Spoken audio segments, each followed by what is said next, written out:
Should I do it? He included you in I am nervous. I'm not going to lie. Calvin Watts. No, sorry. I'm Marlon Stiles, proud superintendent, Middletown City School District, Southwest Ohio. Honored to sit alongside these great superintendents. More importantly, spend some time with it. Honored to be here. Zandra Galvan here in California, Monterey County. My school district is Greenfield Union School District. Hello, everyone. I am Calvin Watts, proud superintendent of Gwinnett County Public Schools. I used to be Marlon Stiles, but now I've been shown the light.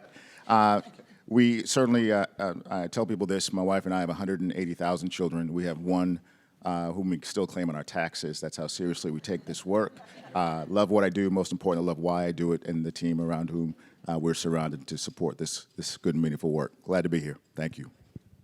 Good morning, everybody. Thank you so much for being here. I am Susan Enfield, prouder superintendent for Highline Public Schools, which is located just south of Seattle, Washington, just under 18,000 students.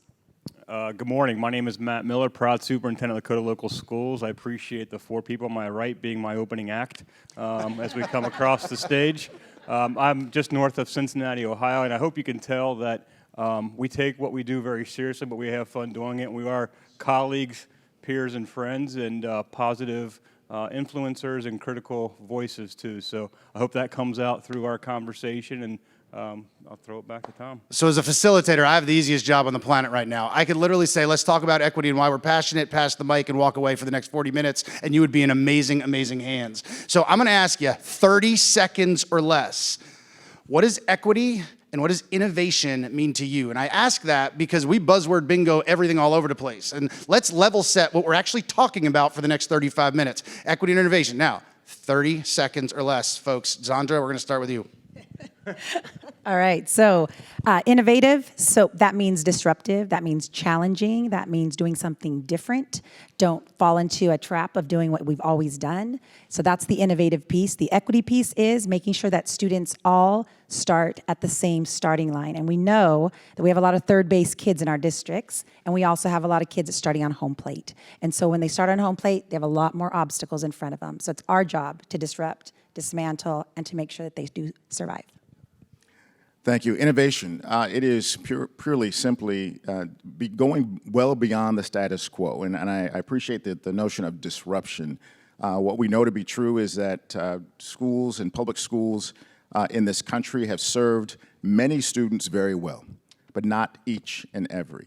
And so innovation allows us to find new ways to do the ordinary extraordinarily well in public education to make sure that each and every child is served, and that brings me to equity. Equity often is defined as, I've heard it in our school district just outside of Atlanta, saying that equity means you give to another group of students or community the resources that should be derived and given to those who actually need it.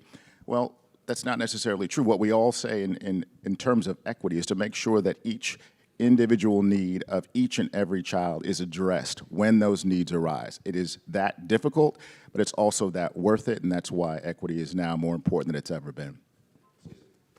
So I'm going to bring it back to our Highline promise, which my friends here on the stage and some of you in the audience may know. So rather than a mission or vision in Highline, we've made a promise, because a promise implies action. And that promise is to know every student by name, strength, and need, so they graduate prepared for the future they choose, not a future that was predetermined for them based on the limitations of an adult. And I really can't come up with a better definition of equity than that.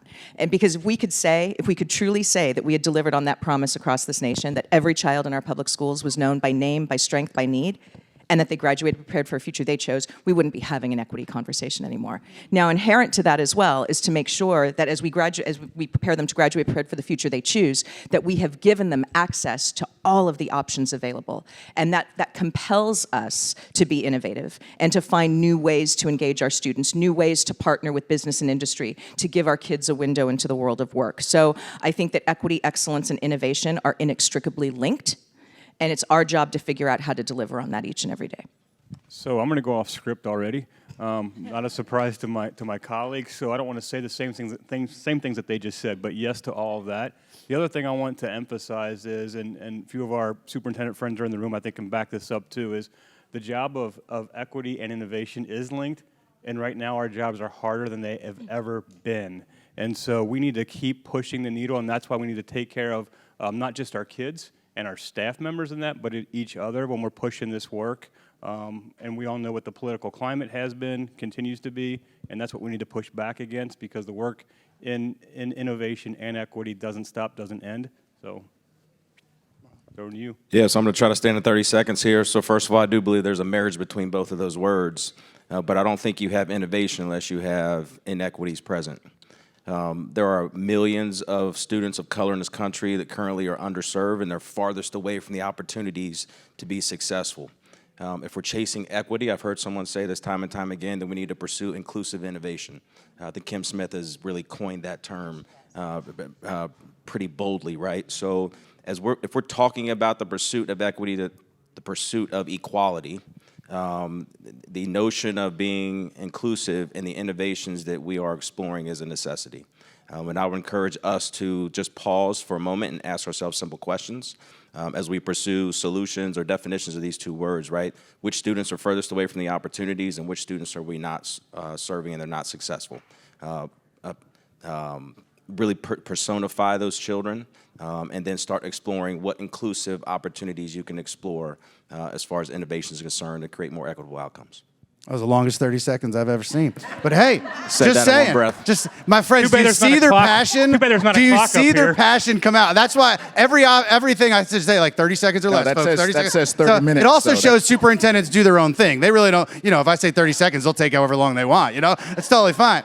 So let's focus, and we're only going to have a couple of questions in all honesty, because I want the depth of the conversation. Calvin, I'm going to start with you. The pandemic has forced us to really outline and take a look at all aspects of life, especially in our schools, look at our systems, and as we go through it, building on what Matt just said, there's been real fear, real trauma, all those sides of things. How can we focus on innovation and equity, helping our students and staff also recover from the past 2 years?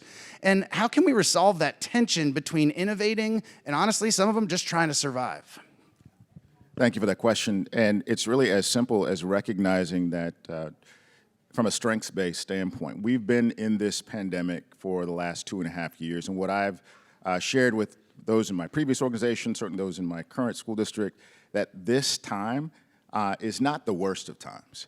This time can be best characterized as the most extraordinary times of our educational careers. When and if we've said, we can't do this, or we presently struggle, we're not sure how to get this done, we have now taken every excuse away from ourselves.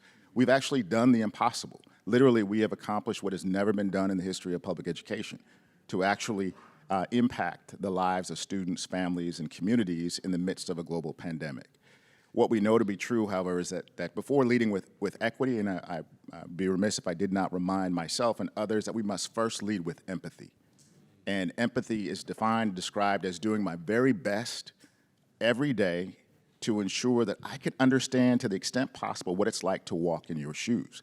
Once I do that, then I get a closer picture of what your needs are. And that's what equity is to address individual needs when those needs arise. And so if we are leading with empathy, if we are then allowing that need and that understanding to allow us to lead in equitable ways, focusing then on effectiveness, which is now doing this work in extraordinary ways and to achieve our desired goals, ultimately to lead to excellence. And excellence will be, again, particularly for those students who are furthest away from educational opportunity, to reach that notable standard of performance to which we all should aspire. Can I agree and disagree with my friend Calvin? Absolutely. Yes and no. Excellent. Well, buckle up, it's coming anyway. So I of course, I agree with everything that Calvin has said, and I would also offer the hard and painful truth that we have gone exactly back to normal in pretty much almost every way. For all of the pretty talk at the start of the pandemic that we're not going back to normal, we're going to come back transformed, we're going to do things differently. We're doing things pretty much the same way we were doing them before. So I think our collective charge right now is to start having some really bold, honest conversations about what education can and should be for our kids. Because we have sort of gone, yes, we've accomplished the impossible, yes, we've done some amazing things, but I don't think we've seized this moment in time to truly transform what public education can be for our children. And shame on us if we let this window close without doing that. All right, I was going to say. Y'all can applaud. It's all right. You can applaud. That's okay. I was going to say. let me go back to the focus of Tom's question. Calvin, I've that. You see, Calvin was right next to Susan district-wise. You didn't move all the way back east because you were next to Susan. I just want to make sure, right? We'll talk later. I'll tell you the truth. Right. Go ahead, Matt. Thanks for that. One of the things that I think it's important for us to all remember is that we're a relationship business. That's what we do. We take care of our kids. We take care of our staff. And I remember when the pandemic first hit. If you recall, it kind of started on this coast and went east. And so when schools started shutting down, I called the lady to my right and I said, "What do I need to do?" Because she was further ahead of it than I was. And I'm worried about connectivity. I'm worried about getting kids online and things. And she goes, "No, take a break. Take a break. First thing you need to do is figure out how to feed kids.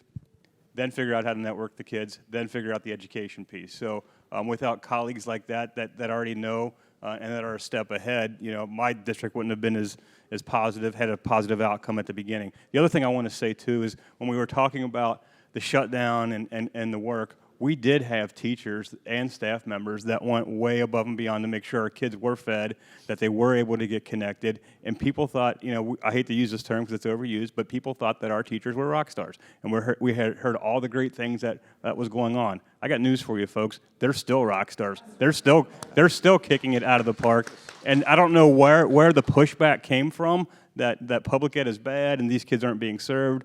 I mean, those staff, those teachers are still doing it every single day. Sorry. I'm suffocating. I want to kind of dig into leadership and culture with this question, right? And I don't know if I'm just weird or not, and I know I am a little bit weird. It's kind of set them up for that. Yeah. I don't feel the tension. I don't feel the fatigue. I don't feel the numbness. We like to focus on culture in our school district, and we have leaned on that culture pre-pandemic, in the pandemic, and now post-pandemic with kids back 5 days a week. Our culture allows us to really thrive and really take on this pandemic head on. But now that we're kind of post-pandemic and kids are back, to get back into the question, we're not surviving right now in Middletown City School District. We're thriving. Our culture has reignited itself, and that's because of people, not because you're superintendent. But our culture is asking for more, right? And it really hasn't been pandemic-based. It's been about how can we create more inclusive environments for children? How can I become more socially aware of my biases that I personally have so I can make my classroom more accessible learning for children? So I really encourage us from a leadership perspective to dissect this question and really focus on what we're doing as leaders to really activate our cultures to allow us to really entertain opportunities, explore innovation, no matter what the tension levels may or may not be in our school districts or across the country. I know I've been frustrated the past 48 hours going into sessions, no disrespect, but listening to vendors say what's not happening in K-12 education. I don't know about you, but I won't get on my soapbox right now. I was a little frustrated the past couple of days because I know exactly what is happening in K-12 education, and culturally this profession is thriving right now. And I think we can shift our dialogue away from we're just fatigued, we're numb, we're tired because of, we weren't feeling that way before COVID showed up and kids were in our schools 5 days a week. So I would encourage leaders to just reactivate, re-energize culture, invite people back to the table to start exploring how you can start serving kids differently, to speak to what Susan was saying. Make the noise more positive. We control that narrative, right? In our profession right now, we're, shame on us to steal your lingo, right? But we're allowing ourselves to talk about how tired we are, right? We are I don't know about you, but we're 5 weeks away from parking buses for the summer, a couple of them. We're 5 weeks away, not to brag, but there's an opportunity to re-engage, right? To light up your summer learning series, all the things you can do to reignite the passion of the educators in your school district and light that culture up walking in the fall. Marlon, I was on a panel yesterday about the teacher shortage that everyone's talking about right now. And one of the things that I shared, and I think it speaks to exactly what you're saying, is we've got to return to a place of inspiration. People who choose to go into education do it because they believe in the innate greatness of children, and they believe that they can impact the trajectory of a child's life through education. That's inspiring. That's positive. If we can get back to that place and remember what motivates our folks to do this job, that's how we can activate that culture in the way that you've talked And about. if we don't do that, why should our teachers and staff do that? So we have to be sort of the merchants of hope for our districts and our communities. Love that. You know, one of the notions of being that chief storyteller as your districts, you know, if we're not telling our story, somebody else is in that regard, right? And here's the thing, when we allow somebody else to tell the story of our districts, they often rewrite the narrative in a way that they want. And so modeling that from here is a great point. Zandra, your thoughts, going back to our question. That's right. I want to get us back on track. So I'd like to put an exclamation mark on exactly what Marlon said, and I hate to agree with him, but culture Can we get was... that camera out and just record that real fast? Well, I go half of an agreement. But we had core values in our district before the pandemic hit. And so what's your strategic plan? What's your vision, your mission, and your core values that you hold true to your heart? So my board, my governance team, my teacher teams, every single person in our school buildings already had core values of we will not let our children, we will not let each other fail. We will take collective responsibility for success of every child. We will nurture the gifts that they come to us with.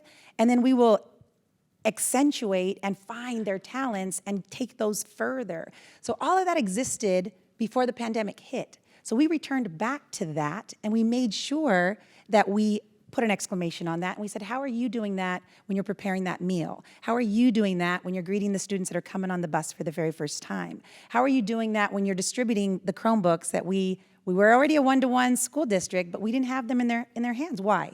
We were concerned they were going to break them. We were concerned that they were, we would know how to do a little policy to put them out there and, $50, $100, like who cares? Who cares in the grand scheme of things if we were going to prevent them from continuing their education? And so the question about the tension, I didn't feel tension. I really didn't, because I had already designed, together with all of our team, a culture that supported and acknowledged the gifts that students brought to us. And so that was just continuing that mission forward. My teachers, none of them said, we can't do this. None of them. They all said, what do we need to do? I remember on March 13th when we went on lockdown and everybody was like, oh, holy crap, what are we going to do? And I had teachers staying as late as possible. Nobody asked for a timesheet for overtime. And they were blowing out copy machines because we hadn't got the devices out. So they were blowing them up at the city hall, the police department, every single copy machine, because they wanted to make sure that they did not disrupt the learning of children. Now, packets was not the recipe to that, but that's all they knew at that moment. And so coming to today, knowing that what we've learned and where we've come, now they are continuing. And so I love my girl, my sister Soup here, but mine are doing things different. They learned a lot about platforms. They are not sending home packets anymore. They're sending the device home. We're making sure that they're taking a hotspot home. We're making sure that everything that they're doing and they learned during the pandemic is continuing to propel them into the future, not losing sight of post-secondary. And I'm an elementary school district, but I operate like a post-secondary one because I have articulated plans with colleges and universities. And so that's, again, not so much tension, but it's only because we rallied together. So I know we're doing things differently, but why are we? That's what I expect. Why are we going to shut down for the summer? Like, this is the kind of conversation we have to have, folks. Like, why are we not talking about year-round schooling? I mean, like really talking about it, right? Like, those are the things so that's my frustration. Are people innovating and doing exceptional things, and have we pivoted, and are we doing some things differently? Yeah, but guess what? You can do the equivalent of a packet on a device. So I think we really need to talk about, are we fundamentally changing practice, and are we willing to challenge sort of all of those sacred cows, right, that are, I think, sort of preventing us from propelling ourselves even more forward. So, and I appreciate Dr. Enfield's perspective always. And Not Marlon, but I'm all my colleagues, and I will say that, so to your point, so yes, do we need to talk about year-round schooling? Do we need to talk about doing some things differently? And that really begs the question, what is the difference between doing something differently and being innovative? And the reality is, I think we're all doing something differently. And I can say this, even in my previous organization, we were the first school district to shut down, so to speak. We had, and this was in the epicenter of COVID. Fast forward to 2022, and having the opportunity to come back home to the school district where I grew up professionally in Gwinnett County Public Schools, we're now having conversations about what it means to truly be innovative, establishing and following a framework to talk about ethics first. Doing the right thing in the right way for the right reason we have to begin with that, because we can be innovative. We can transform education, but if we're not serving and addressing the needs of each and every, and that's why I say each and every, we no longer use, or at least I don't, and we're working on that culture shift, the idea of all, because we can hide student groups, we can hide individual students in the all category, and that can no longer be our reality. I noticed that when I came back home and I said, help me understand, where are our students? How are we performing? Looking at the last 4 years, it was hard for us to tell if we had just come down from another planet to see, and we had no idea there was a pandemic going on, which of the 2 years within our 4-year period was there a global pandemic based on our graduation rates? Because 80% was okay for us. And I don't mean that was okay for us that we believe it, but 80% was our standard of excellence. And so until we asked and begged the question, among those 19.75% of our students who were not graduating on time with their 4-year adjusted cohort, well, why? Why was that? And that's the tension that we're actually trying to increase, to be honest, to actually ask ourselves, why is this happening? And then let's do the right thing to fix it. You know, as I'm reflecting on all of your responses, I'm thinking about the importance of leadership in this conversation. I mean, you're looking at 5 of them that understand as superintendents, this is the way we go. Think of the importance of culture, our people, just hearing you talk about your people and taking care of your people. Let's shift gears a little bit, and I know our time is limited, so I'm gonna ask you to stick to like 2 to 3 minutes here. Because again, we could do this as like a 12-hour panel and we'd still have more to talk about, right? So as superintendents, how are you working to create, design, implement innovative and equitable systems throughout your organization while navigating, I don't know if you know this, but there's a little political turmoil out there. So how do you navigate all the noise and stuff on the outside of our districts while creating inclusive and equitable experiences? So I also want to give you a shout. You're doing awesome things in your district. All for Ed Future Ready Schools asked you all specifically because of your leadership, because of the stuff that's happening in your districts, because you practice what you preach. So 2 to 3 minutes each, highlight something in your district related to that on how we're creating inclusive and equitable experiences for our students. Marlon, you're up first. Who has the clock? Me. I know you're ready. All right, 2 minutes. Here we go. We have really been about 24 months in the process of really digging into this whole skills-based education piece and really looking at this from a whole child perspective, right? So really digging into this idea of durable skill sets and how we can start focusing on making sure all K-12 kids, right, our top 100% of our kids have a series of skill sets that make them ready for whatever happens to them life-wise post-graduation. Just for a little background, we're 100% free and reduced. Our kids say when they walk across the stage that their opportunities in life, they look different than their peers right down the street. So we're trying to arm them with durable skill sets. We're trying to transform and really evolve our school system to develop those skill sets in every single classroom. And I'm not talking about standards. All right, I'm not talking about assessments. I'm talking about durable skill sets. We're working with Aubrey, who's in the room right now, but we are custom building a platform right now that really, as Aubrey says, really looks at that 360 degree of a child. It does allow us to really dig into the social emotional state multiple times a year to get an idea of where our children are at. We dig into those CASEL competencies and we merge those with artifacts to allow students to demonstrate to us the confidence they're building in each of those individual skill sets. It's a transformation that we have undertaken this year. Causing some of that tension in our school system, but it's really forcing us to relook at every single child individually and wrap our arms around them from a community perspective. And I think I still have a few seconds left. So Zandra, I want to go over to you. Zandra, I'm also going to ask you to include part of the university, college, post-secondary piece that you do in your district. Incredible respect for all of the work, but if you could include that in your response, these folks need to hear that. Absolutely. So I'm a superintendent, but I'm also the president of an organization here in California called CALSA, California Association of Latin Superintendents and Administrators. I'm a brown girl. I lead a brown district. 95% of the students that I serve come from a home of disadvantage. If I don't do anything about it, no one else will. My positionality as the superintendent of a district and positionality as the president of an organization that serves, in California we have 6.2 million students. 3.3 million of them are Latin. And so that means a lot. I am bothered and I am unapologetic when it comes to not serving students. If I hear someone say something, I'm sweet as sugar. I'm sweet as sugar. But as soon as somebody says something that violates a core value, I'm all over it. And I will not allow anyone in my district that does not also believe that all means all and that fulfilling the Greenfield guarantee for every single Brown student that we serve within our district is our mission. And so with that, I will share that we backwards mapped the career technical education and the industry. We studied the job market trends within Monterey County, and we looked at where they are. Latinos are familial people. We are a familial culture. If we go away to college, we come back. If we go somewhere else, we come back. We take care of our family, we take care of our people. And so if my children and the scholars that I serve want to come back to Greenfield, I need to know what's available to them and backwards map those skills. And so I am only 60 minutes from Silicon Valley. 60 minutes.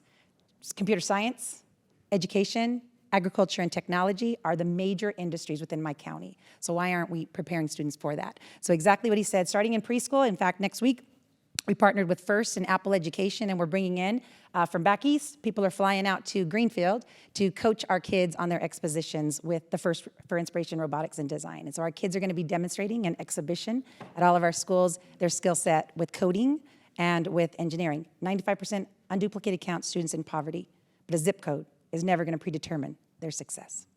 Can you mention the university piece and bringing students? That's what I was referring to, by the way. I was clear as mud. So, but that's Can you amazing answer stuff the as well. question, Zandra? Her 2 minutes are up. Okay, wait. So I got like 5 more minutes. Let's go. In your district, where you bring kids to college campuses every year. Oh, absolutely. So then also in California, real quick, the LCAP, Local Control Accountability Plan, if anybody in the House of California, every school district has to write a plan. So in my district, we get additional funding for students in poverty, supplemental concentration. Every single year, every single child goes to a campus. Kindergartners go to the local community college. Little baby bladders can't keep them on a bus that long. First graders, they go to the next CSU. The other ones go to the UC. My sixth graders, every single one of them go to Stanford University and private colleges within reach. And so every single year, every single student goes to a different college because if they can feel it, they can see it, they can manifest it. Thank you for sharing what I asked. I appreciate that. I mean, is that not awesome? Every single kid every year goes to feel it, see it, to actually be there. Calvin, talk to us about some of the work in your district. No, I appreciate it. So I have a unique perspective. This is month 8 in my new role. And so sometimes I feel like I've been here for 8 years and sometimes for 8 minutes. What I will say is that we have engaged our community based on we'll start with the political turmoil just a bit. Politics in Washington State, where I served for 6 years as a superintendent, are vastly different than in Georgia. And given that, I do believe that the experiences that I've had most recently prepared me well for the unique opportunity to lead and to provide perspective to succeed a superintendent in J. Alvin Wilbanks who served for 25 years in the same role in the school district with a board that was a full complement of the equivalent of 94 years of board experience.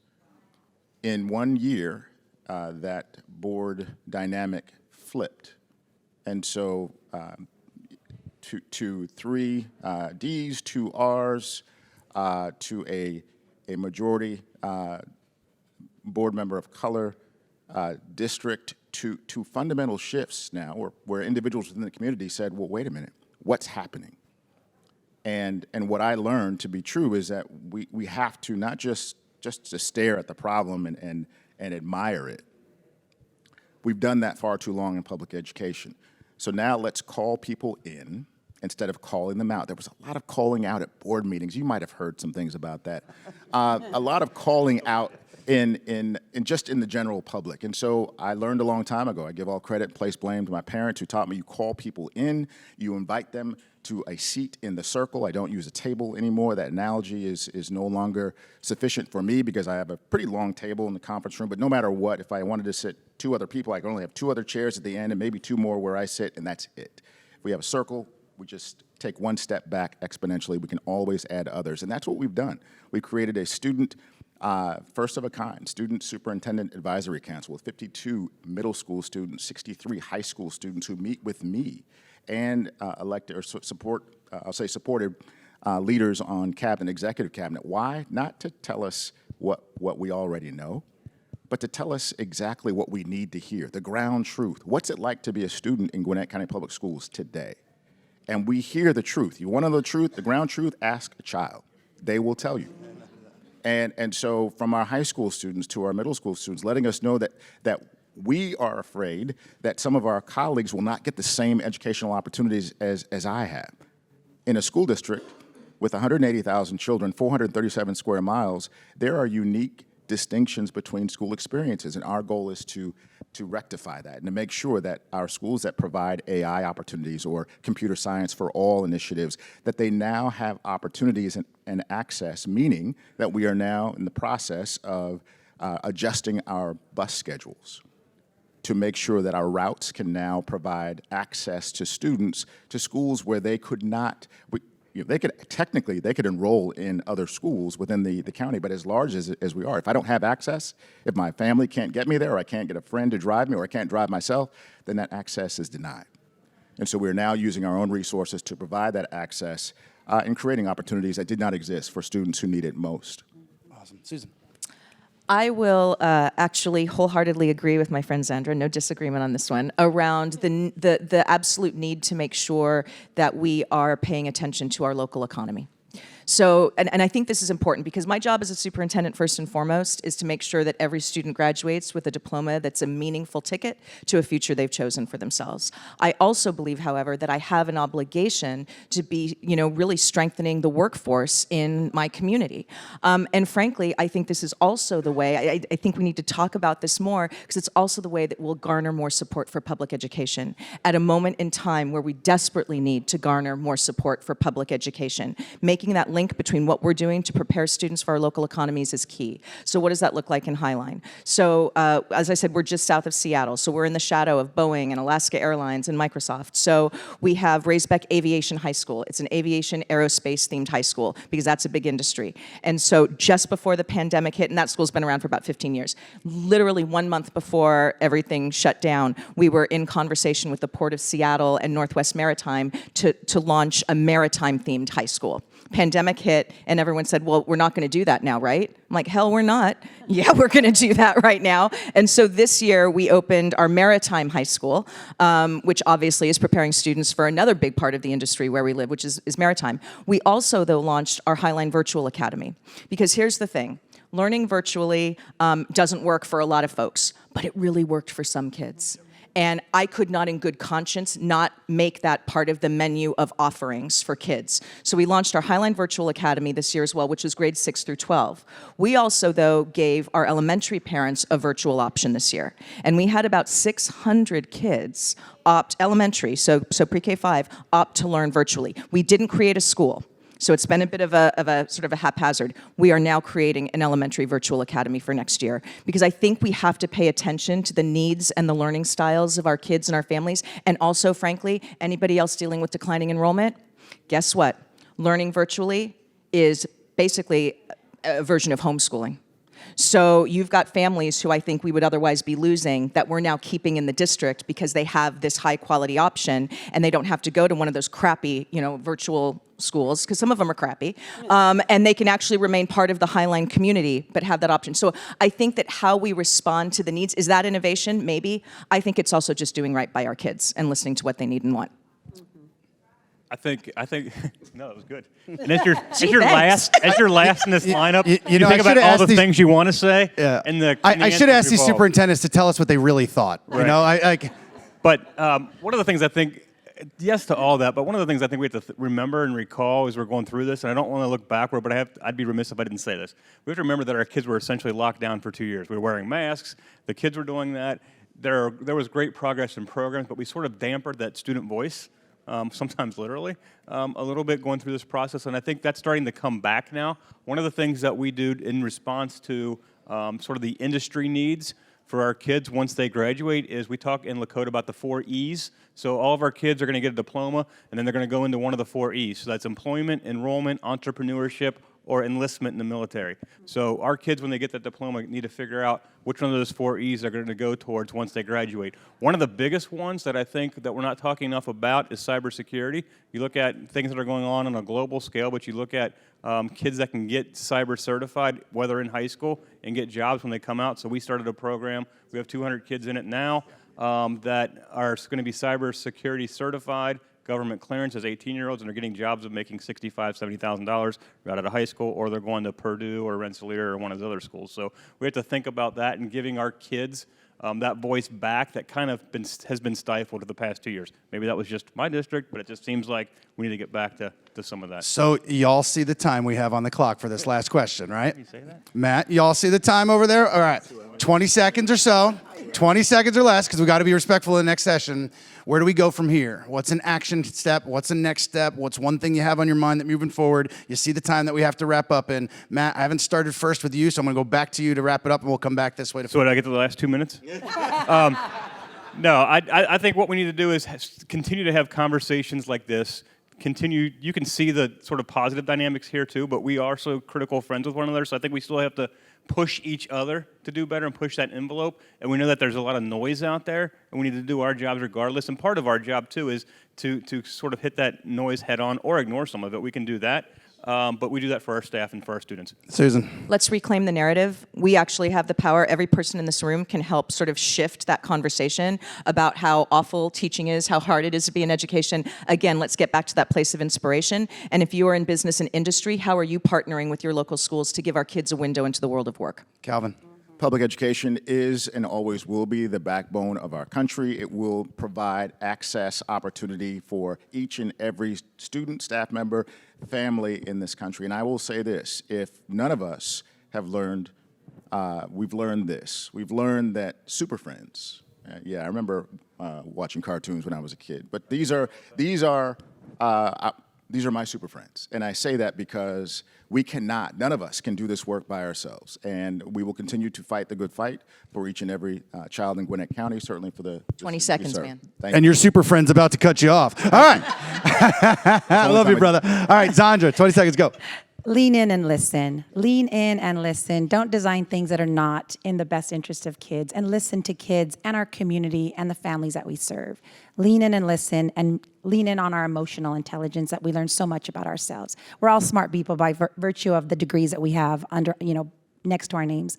But the emotional side and listening, that's what's going to get us. Bring it home, Marlon. 12 seconds. Invite our black and brown students to the table, and let's design ed tech products that actually work for them. Encourage you to check out Future Ready Schools at futureready.org, all for ed at allfored.org. We are finished. Give them a huge round of applause for their time. Best session of the conference. Was he right? Best session of the conference, by the way? Best session of the conference? Thank you guys for coming. Appreciate y'all.